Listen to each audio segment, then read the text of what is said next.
Olá, pessoal! Tá começando agora mais um Bilíngue em Pauta, o seu podcast sobre educação bilíngue.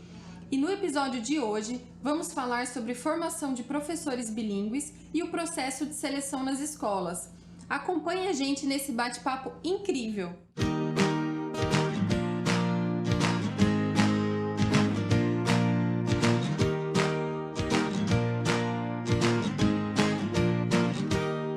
Para falar sobre esse tema, convidamos as coordenadoras pedagógicas Valderez Vasques e Luciana Arfelli e também contamos com a presença do Roberto Murakami, o Bob, que é nosso revisor pedagógico na IU Bilíngue. Todos eles, além de terem uma experiência com escolas regulares, eles já foram professores, então eles conhecem muito sobre o assunto. É um prazer ter todos vocês aqui, sejam muito bem-vindos. Obrigada, Isa. Obrigada, Isa, pelo convite. Bom, e para falar de uma profissão que é tão importante e é essencial, né, na formação das pessoas, eu queria começar com uma pergunta. Vocês acham que tem diferença entre o trabalho de ensino de inglês, que normalmente acontece em escola, seja em escola regular ou de idiomas, vocês acham que é diferente do trabalho que acontece em uma escola internacional ou bilíngue? Então, Isa, sim, há uma diferença significativa. As escolas ou os cursos que trabalham de um modo mais tradicional, eles geralmente têm um foco muito forte em conteúdo, a língua, as estruturas da língua, né? E quando nós falamos em educação bilíngue, esse foco vai muito além. Então, vocês já devem ter ouvido falar em competências do século XXI, né? Sim, é um tema que está super atual, né? Isso, que fala de cooperação, de comunicação, de pensamento crítico, de criatividade. Essas competências, de uma forma contextualizada, e aí não importa a língua, né? Pode ser inglês, espanhol, alemão, elas são de extrema importância no desenvolvimento da criança, né? E lembrando que esse processo de assimilação natural de língua, ele precisa ser intuitivo, subconsciente, essa criança, esse adolescente aprendendo como um agente, como um ser mais ativo. Uhum. E não só isso, né, Val? Eu acho que muitas vezes nas escolas regulares, essas aulas de inglês, elas acontecem em português. Em português. Né? E elas tratam realmente ali da gramática. Exato. O professor coloca tabela de regra. Estrutura de língua. Exato, na lousa.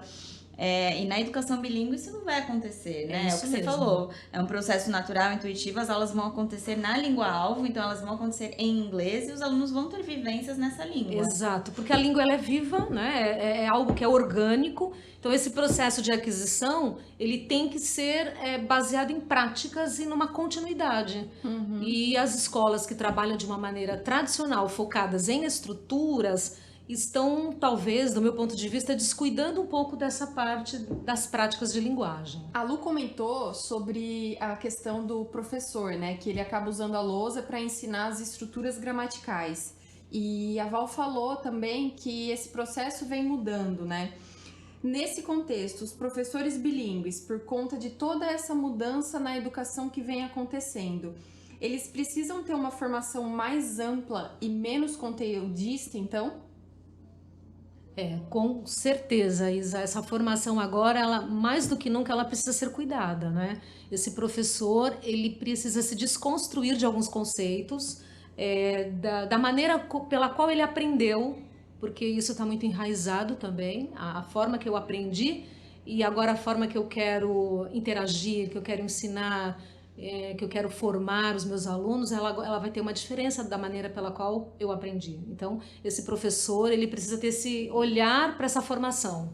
É isso, Bob? Sim, acho que não é mais possível o professor tentar replicar a maneira como ele aprendeu durante a sua formação, tentar replicar esse processo nos dias de hoje, não faz mais sentido. Baseado em gramática, né? Aqueles livros de gramática, de exercício, que visavam muito a questão de escrita e leitura, mas que não cuidavam da fala e da audição, né?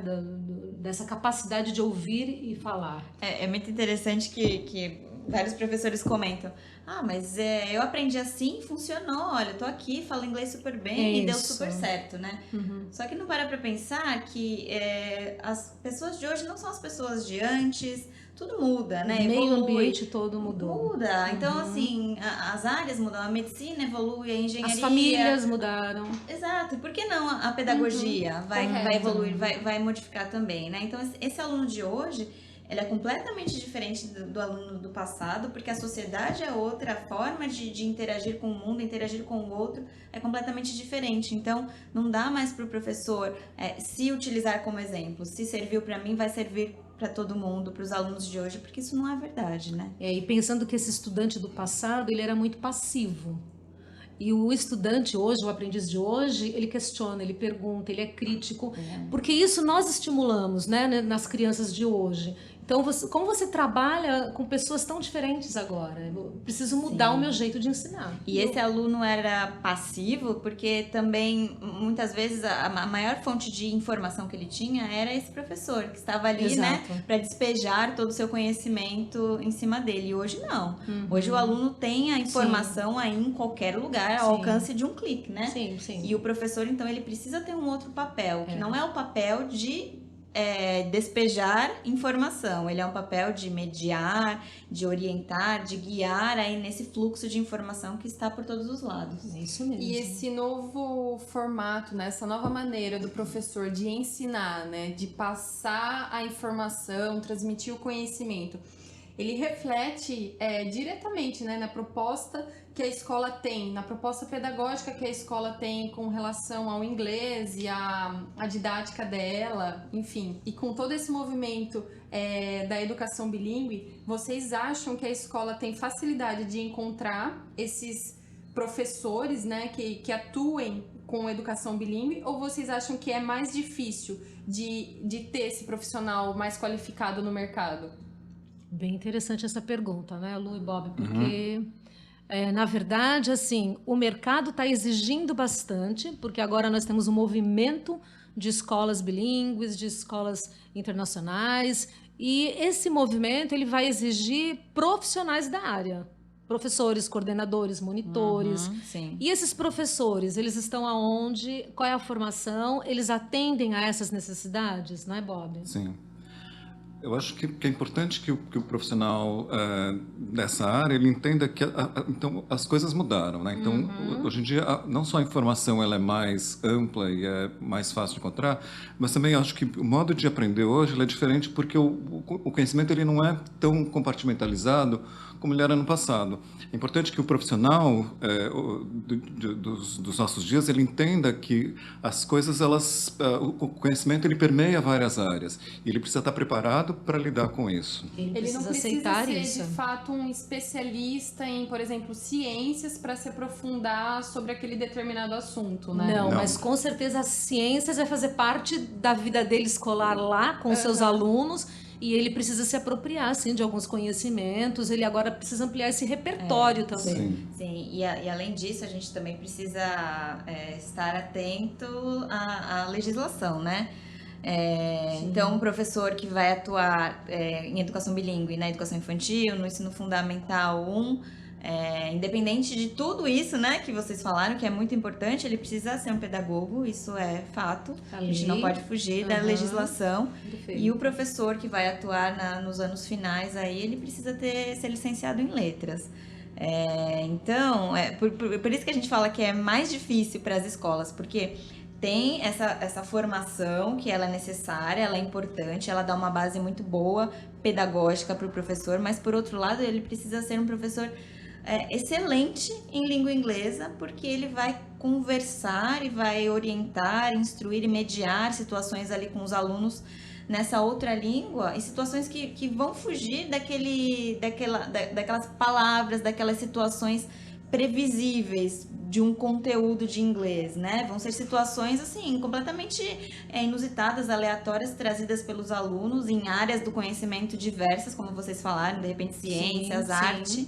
E ele vai precisar realmente se comunicar e ter um certo domínio. Se sentir confortável para interagir com as crianças. Exatamente. Isso mesmo. Então, eu acho que hoje não existe, né, em nível assim, de graduação, na educação bilíngue, né, como formação, existem cursos de pós-graduação, mas eu penso que para o futuro pode acontecer de ter uma formação específica mesmo, que não vai ser nem letras, nem pedagogia, mas que vai ser um pouco das duas, e essas outras áreas aí do conhecimento em inglês para ajudar na formação desse profissional. Todos os profissionais, né, de um tempo para cá, a gente vê a necessidade de profissionais de engenharia, de medicina, enfim, qualquer área, TI, eles precisam ter essa formação mais plural, né? Precisam ter essa habilidade aí de permear por várias habilidades, né? Ter várias habilidades. E isso é legal porque a gente vê isso acontecendo hoje na área da educação também, né? Os Sim, professores, eles precisam estar mais atualizados, mais modernos e saber realmente aplicar e desenvolver mais habilidades, né? Não só aquela de ensinar, né? Aquele de, o professor passar tá aquele conteúdo, Exato. né? De passar o conteúdo Exato. referente à área dele. E como é que esse profissional ele pode se qualificar no mercado? O que tem para ele fazer? Que certificações ele pode buscar? Que cursos ele pode fazer para se atualizar aí no mercado? Eu acho que assim, o professor da escola bilíngue ele tem que ser fluente em 2 idiomas, então ele tem que trabalhar na questão da formação da língua que ele vai ensinar. No caso do inglês, é importante que ele tenha um nível de formação que seja no mínimo B2. Não só do inglês, mas o nível B2, segundo o Common European Framework, que é que estabelece padrões internacionais que são reconhecidos para descrever habilidades linguísticas, né? Ele diz que o nível B2 é um profissional, uma pessoa, um usuário independente, o B2. Em termos de certificação, o que significa isso? Significa, por exemplo, no caso do inglês, ele ter pelo menos um certificado Cambridge First ou Cambridge Vantage, Back Vantage. Ele ter pelo menos 87 pontos no exame TOEFL, ele tem um nível 5 no IELTS ou pelo menos 60 pontos no BULATS. Isso seria o mínimo em termos de, assim, mínimo desejável em termos de proficiência no idioma inglês. Isso significa que essa pessoa que tenha esse nível, ela consegue se comunicar independentemente da situação, né? Ela consegue se comunicar de forma natural.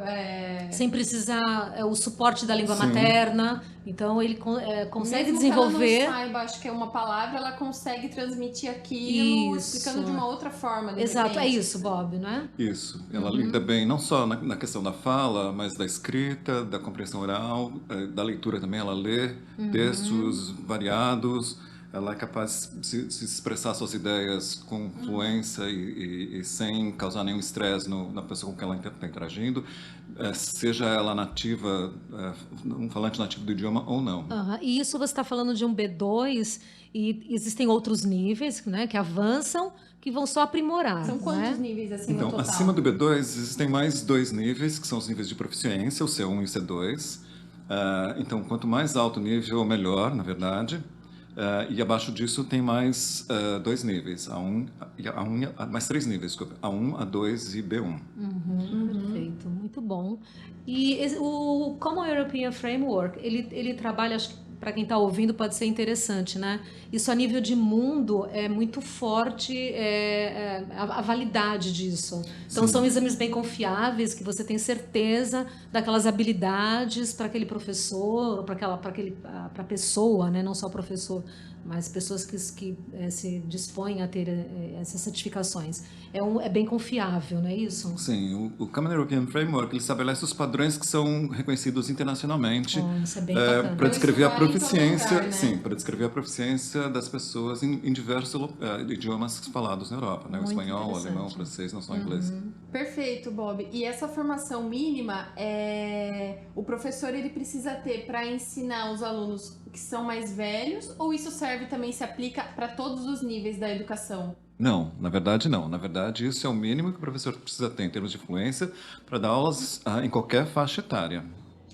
E é interessante, Isa, essa sua pergunta, porque muitas pessoas perguntam exatamente isso, né? É verdade. Né, Val? Então o professor para educação infantil, para os pequenininhos, ele não precisa ter essa formação toda, porque afinal é só vocabulário, só algumas palavrinhas, né? E a nossa resposta é não. O professor, ele precisa ser excelente, principalmente por ensinar a educação infantil aos pequenos, que são aquelas esponjinhas, né? Que aprendem assim... Aprendem, não esquecem, levam pra vida. Exato. Então, assim, aqui na IU, por exemplo, né? Dando o nosso exemplo, desde os 2 aninhos de idade, o professor se comunica, interage com aquela criança, assim, conversando normalmente. Ele não transforma aquele inglês, ele não fica pensando, escolhendo palavras. Eu vou usar uma palavra que mais ele já fácil, saiba, mais não, fácil. essa é muito difícil. Não existe isso. Assim como uma mãe, né, com o seu bebê, ela não mede as palavras para conversar ali com a sua criança, ela não escolhe, eu só vou falar no presente, não vou usar outros tempos verbais porque ele não entende. A literatura, né? A literatura é tão rica, as histórias que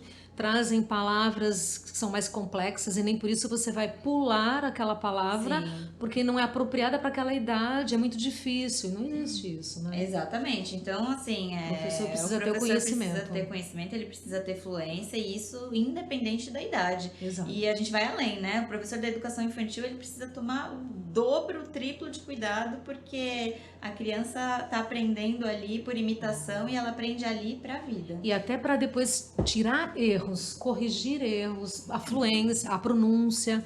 Então, é muito delicada essa situação. A educação infantil, essa faixa etária, os professores, eles precisam, sim, de uma fluência muito, muito, muito boa para trabalhar com essa faixa etária. Ele precisa ser um profissional bem completo, então. Bem né? completo, né? É É aquele pedagogo. Exato. Ele precisa exato. ter pedagogia, ter jogo de cintura, né? Para saber lidar com os pequenos. E é engraçado Conhecimento de mundo. Conhecimento de Sim, mundo. exato. E lá atrás, isso não era visto dessa forma. E hoje você pensa, puxa, mas tão importante e agora estão se falando nisso. Mas não tem o que discutir, é uma verdade. Sim. Por isso a gente volta naquilo que a gente falou no começo, né? Não dá para querer ensinar do jeito que se aprendeu, ensinava, né? Um tempo atrás. O mundo mudou. O mundo mudou. E o professor, os profissionais precisam se modificar Sim. também. E se esse professor, ele quer melhorar a sua habilidade da língua inglesa, né? O que ele pode fazer se ele não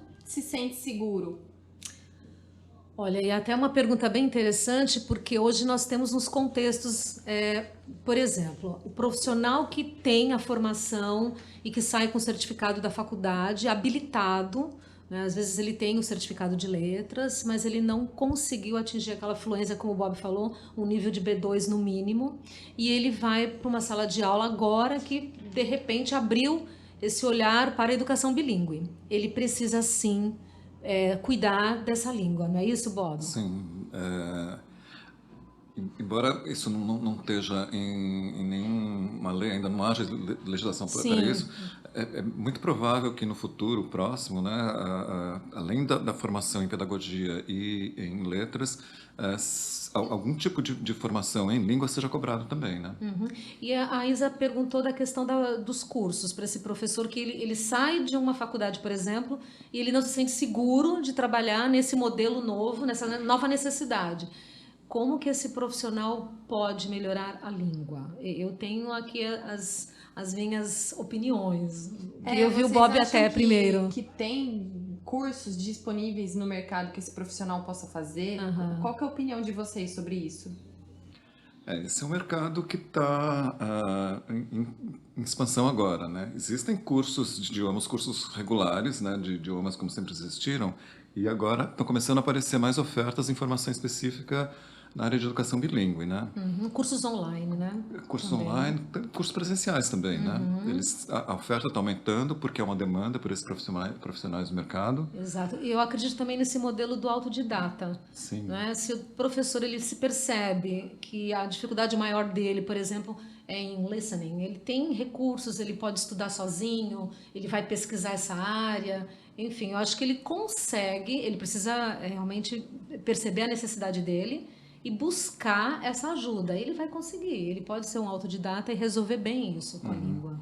E sim, e eu também acho que é importante, no caso do professor autodidata, que ele procure não só a formação, mas ele também procure algum tipo de certificação que vai garantir a ele ter acesso às posições que estão se abrindo no mercado de trabalho. Exato. Cada vez mais um mercado mais exigente, né? Sim. E quando esse profissional ele já se sente apto, então ele passou por esses cursos, ele tem as certificações e ele realmente se sente apto para atuar e dar aula em alguma escola. Quais aspectos que ele pode ressaltar nessa entrevista com o diretor, né, o gestor da escola? Bem interessante essa pergunta. Olha, primeiramente, assim, o professor ele precisa se identificar com a proposta da escola. Ele não pode, por exemplo, ser aquele professor que foi dar aula porque gosta do inglês, porque não quer esquecer a língua ou porque morou 2 anos fora do país e agora ele quer uma manutenção também do idioma. Ele precisa ter, sim, uma proposta de sala de aula, de identificação com a escola, conhecer o trabalho da escola. Sim, é importante que ele se entenda como um profissional da área, dessa carreira que ele está abraçando. Isso mesmo. Então, não é uma questão temporária ou...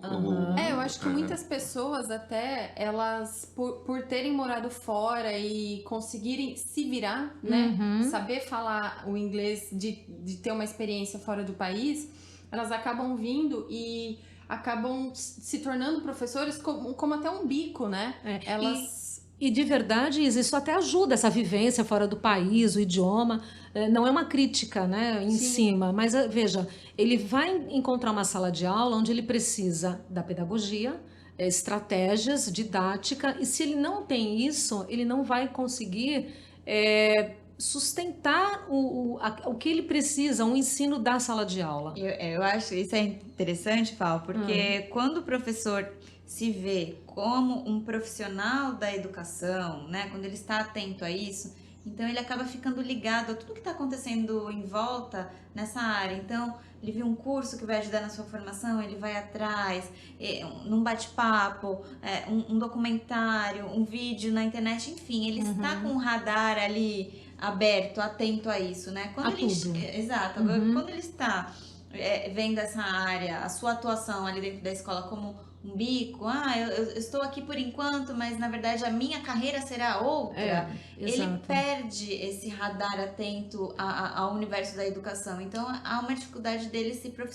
profissionalizar mais para essa carreira. Sim, então acho que essa entrevista, essa chegada à entrevista, ele precisa ter segurança do que ele quer. Sim. É uma profissão que eu estou abraçando e o que eu faço para me qualificar nessa profissão, porque não é somente a língua. Sim. Não é? E se eu não tenho a língua, é mais grave, porque eu preciso, é primordial que eu tenha uma estrutura de língua, como o Bob falou, muito boa, fluente. Mas, além disso, eu vou precisar ter esse horizonte todo aí aberto, que o que a Lu falou agora. Eu preciso ver tudo o que está acontecendo, porque eu vou trabalhar com educação bilíngue. Eu preciso conhecer o desenvolvimento das crianças, a faixa etária, o que elas conseguem dar, o que elas não conseguem dar naquele momento, porque se não for assim, eu não vou passar nada do que eu sei em termos de língua. Não vai adiantar nada a minha vivência de 2, 3 anos fora do país, por exemplo, né?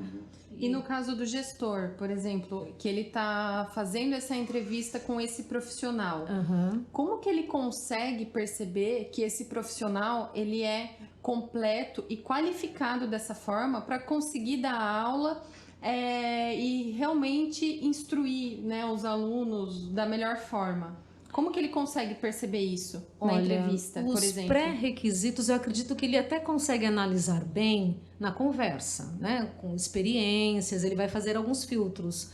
O dia a dia vai mostrar realmente a atuação do professor, né? Porque a sala de aula ela vai se apresentar e as dificuldades ou as facilidades elas vão aparecer. Então, esse trabalho do coordenador de estar com esse profissional junto, sala de aula dia a dia, observando, dando dicas, orientações, quase que uma segunda parte desse processo seletivo.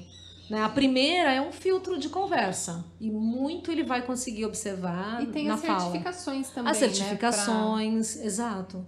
As certificações elas vão, ao meu ver, né, dá o ponto de partida, como o Bob disse, dos requisitos mínimos, Os pré-requisitos, né? para esse candidato. Exato. A partir daí, a gente brinca que assim, a língua é a parte mais fácil, né? Pode parecer o contrário, Pode mas parecer é a o parte contrário, mais mas fácil. é a parte mais fácil. A Sim. partir daí, o que esse profissional consegue em sala de aula? Do que ele entende de desenvolvimento Relações humanas, infantil, juvenil, criação de enfim, vínculos. criação de vínculo, gestão de sala. Tem uma infinidade de Sim. aspectos aí que ele precisa se apropriar, estudar e melhorar sempre, né? Ano a ano, para que ele possa realmente, e aí eu vou frisar essa palavra, né? Se profissionalizar, que ele seja de fato um profissional da educação e que ele se veja dessa forma e que ele não esteja ali para dar algumas aulinhas, né? Não, eu estou aqui como um profissional da educação e esse é o meu papel dentro dessa escola.